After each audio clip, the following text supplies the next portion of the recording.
जय गुरुदेव। और दोस्तों, मेरे चैनल सिद्ध साबर मंत्र में आपका एक बार फिर से हार्दिक स्वागत है।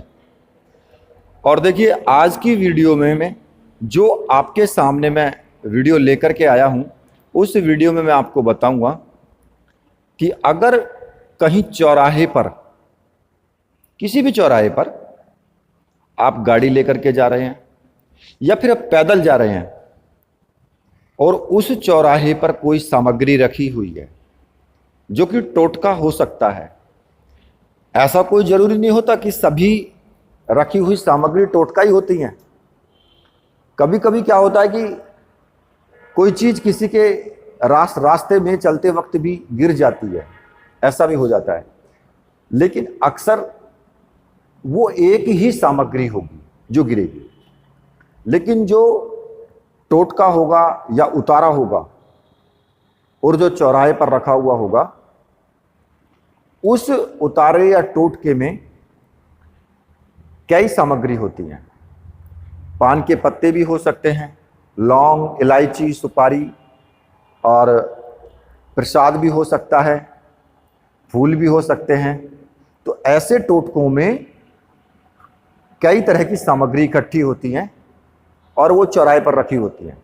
अगर आप उसको लांग जाते हैं या फिर गलती से उसमें ठोकर लग जाती है, या फिर गाड़ी चला रहे हैं और गाड़ी का टायर उस पे से उतर जाए या गाड़ी उस पे से उतर जाए, तब भी, तो अगर ऐसा हो जाता है तो फिर उस जो आपके ऊपर वो आफत आने वाली है, क्योंकि जिसने टोटका किया उसने टोटका तो कर दिया, लेकिन जो उसे लांघेगा अब वो आफत उसके सर पे चली जाएगी। तो जो वो आफत आपके सर पे आने वाली है उसको कैसे रोका जाए, आज इस वीडियो में मैं वही आपको बताऊंगा कि उसको आप किस तरीके से रोक सकते हो। और ऐसा जरूरी नहीं है कि कोई भगत होगा वही रोक पाएगा उसको, आप भी रोक सकते हो खुद। अब सिर्फ आपको तरीका मालूम होना चाहिए कि भाई किस तरीके से उस क्रिया को फिर रोका जा सकता है। अब होता क्या है कि कई बार लोग बीमार होते हैं, उनका उतारा कर देते हैं, चौराहे पर रख दिया, या फिर किसी के ऊपर किसी तरह की तंत्र क्रिया की होती है, उतारा किया, चौराहे पर रख दिया। अब जो वहां से गुजरेगा उसके सर लग जाएगा वो। पहली बात तो ये तांत्रिकों की गलती होती है कि उनको चौराहे पर ऐसी वस्तुएं नहीं रखनी चाहिए। अगर उनमें दम है तो फिर उसको ऐसे ही काटो ना, उसको, उस विद्या को ऐसे ही काट के और खत्म करो। उतार करके और दूसरे के सर पे पहुंच जाए, ये कहाँ की इंसानियत है। ये तो एक तरीके से दूसरा पाप चढ़ाना हो गया। इसीलिए मैं बोलता हूं कि भक्तों और तांत्रिकों का अंत बुरा होता है। वो इसीलिए होता है कि वो गलत काम करते हैं। जो गलत काम करता है उसको गलत काम का गलत ही नतीजा भुगतना भी पड़ता है। ऐसा नहीं है कि भुगतना नहीं पड़ेगा, भुगतना तो पड़ेगा ही पड़ेगा, और कई गुना भुगतना पड़ता है। अब आपने एक व्यक्ति का दुख तो दूर कर दिया, लेकिन दूसरे को तो दे दिया, फायदा क्या हुआ? उसका दुख दूर करने का इतना आपको लाभ या इतनी आपको पुण्य नहीं मिलेगा जितना कि उस दूसरे व्यक्ति को बीमार करने का मिलेगा। तो इसलिए उतारा करने की बजाय उसको, उस विद्या को काट देना चाहिए, उस विद्या को वहीं पे खत्म करना चाहिए। ठीक है, खैर चलो, अब मैं आपको वो चीज बताता हूं कि भाई उसको हम कैसे हट सकें या उससे कैसे हम बच सकें, उस विद्या से। तो जैसे ही आपको पता लग जाए कि भाई हाँ, मेरे से ये गलती हो गई है, ठोकर लग गई या उसको उलांग दिया है, तो अब आपको क्या करना है। अगर आप पूजा पाठ वाले आदमी हैं, आप साधनाएं करते हैं, कोई आपका इष्ट है जिसको आप मानते हैं, तो अब आपको क्या करना है कि आप आएंगे घर पे, स्नान आदि कर लें। स्नान आदि करके जो भी आपके इष्ट देव हैं, चाहे आपके भैरव जी इष्ट देव हैं, चाहे माता हैं, चाहे हनुमान जी हैं, चाहे नारायण भगवान हैं, या कोई श्री राम को मानते हैं। देखिए, कोई भी आपके इष्ट देव हों जिनका कि आपको पूर्ण विश्वास होता है।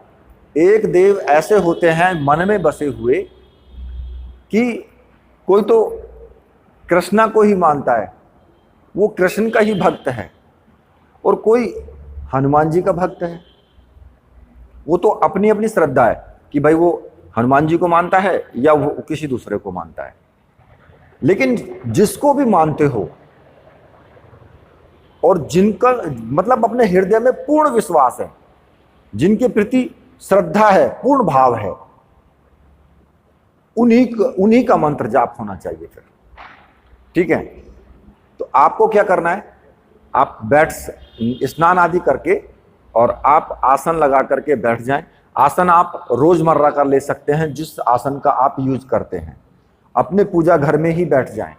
आपको ज्यादा कुछ नहीं करना है, ना तो इसमें कोई यंत्र की आवश्यकता है, ना इसमें किसी माला की आवश्यकता है, और ना ही किसी और तरह की सामग्री की आवश्यकता है।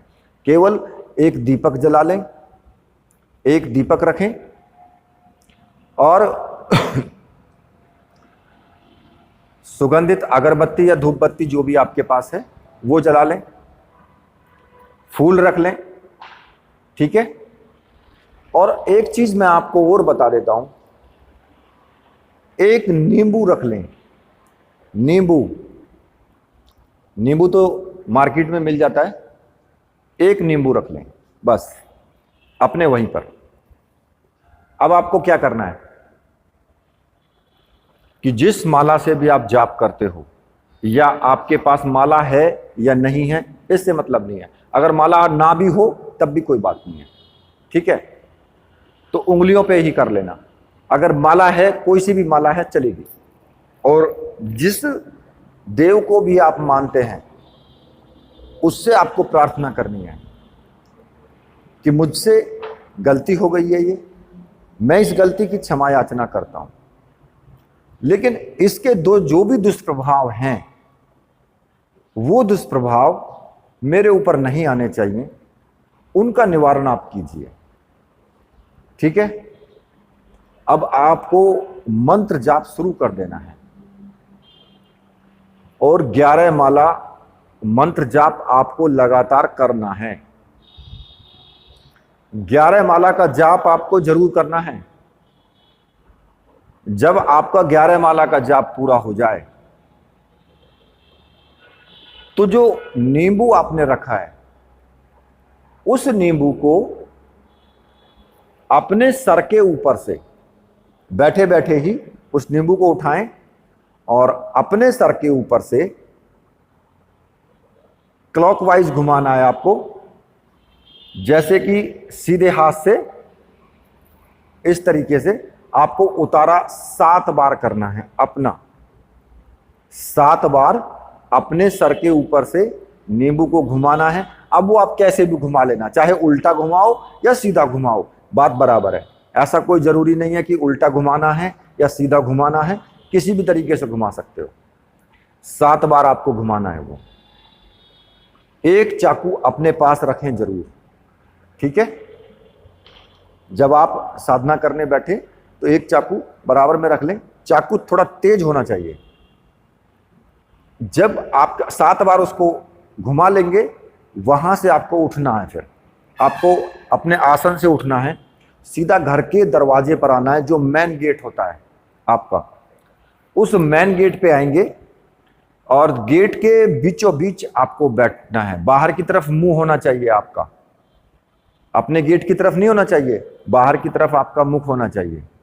और गेट के जो देहली होती है उसके बीच में आपको नींबू रखना है और चाकू से एक ही बार में, मतलब एक बार चाकू रख के फिर चाकू आपको हटाना नहीं है, उसको पूरा काट देना है।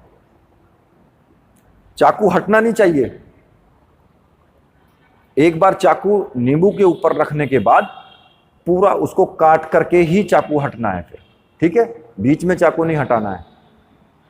जब वो कट जाए पूरा, तो जो 2 टुकड़े हो जाएंगे उसके, तो दोनों टुकड़ों को अपने दोनों हाथों में ले लें। जो सीधे हाथ वाला टुकड़ा है उसमें से थोड़ा सा निचोड़ें और उल्टे हाथ की तरफ फेंक दें। और जो उल्टे हाथ वाला टुकड़ा है उसमें से थोड़ा सा निचोड़ें उल्टे हाथ से ही, और फिर उसको सीधे हाथ की तरफ फेंक देना है। वापस घर के अंदर एंट्री, दोबारा बाहर नहीं जाना है, वापस अपने घर के अंदर कदम खींच लेने हैं और चाकू को धो लेना है, अपने हाथ पैर मुंह धो लेने हैं। बस इतना काम आपको करना है। और जो भी क्रिया आपके ऊपर आने वाली होगी वो स्वतः ही समाप्त हो जाएगी। मतलब कि किसी को प्रॉब्लम नहीं होगी, ना तो आपको होगी और ना ही आप उसका उतारा कर रहे हो कि भाई उतारा कर दिया तो किसी दूसरे को प्रॉब्लम हो जाएगी, फिर चौराहे पर रख आए जाके। तो ऐसा उतारा मैं नहीं बताता। आप उस विद्या को वहीं पर खत्म कीजिए, उस नींबू की बली पर वहीं पर उसको खत्म कीजिए कि बस ये पकड़ो अपना और आप जाइए, तो वो वहां से विद्या हट जाएगी और वो समाप्त हो जाएगी। ठीक है, तो इस तरीके से आप उस समस्या का हल कर सकते हो। ठीक, अब इसमें कोई ज्यादा बड़ा विधि विधान नहीं है, नॉर्मल सा विधान है इसमें। और आप किसी भी देव का करो, ये कोई जरूरी नहीं होता कि भाई भैरव की करेंगे या फिर हनुमान जी की करेंगे या किसी और की करेंगे। जो भी मतलब आपके इष्ट देव हैं, जिनको भी आप मानते हैं, उन्हीं का मंत्र जाप करें। और जिनका करते आए हैं आप पहले से ही, चाहे वो कोई भी हैं।